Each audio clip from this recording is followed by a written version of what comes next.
In this age of incredibly rapid change and an age in which people's jobs are being replaced at a fast rate, and this may get worse rather than better, how the state, both the national states and the European institutions, are going to deal with, if we replace drivers and we replace many doctors because it's going to work better to analyze, to do diagnosis with computers, then we're leaving people without any sense that they belong to a profession or they have a role in their societies. And I think that's probably the biggest challenge.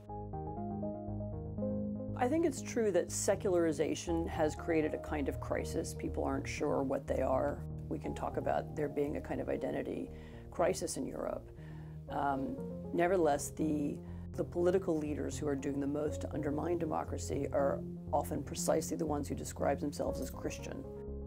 These aren't people who are seeking to unite the continent or seeking to bring people together. They're seeking to divide people. So I don't see Christianity right now as being something that unites Europeans. So I could tell you what I would like to see happen. Whether it will actually happen, I don't know. I mean, what I would like to see happen is for Europe to begin to think of itself as a strategic player. That there's the United States, there's China, there's Russia, and there's Europe. And that doesn't mean that Europe can't go on having a very close relationship to the United States, and I hope it will. That may not be possible under the current structure of the European Union. Not every country wants to think like that. Not every country is capable of thinking like that. And I think Emmanuel Macron has begun to think like this. I don't think the Germans do yet. I would say it is very, very risky for Lithuania to rely on the United States, because from the United States' point of view, Lithuania is almost too small to matter. And by the way, if you were Polish, I would say the same thing. If something happens, you're far away, you're very small.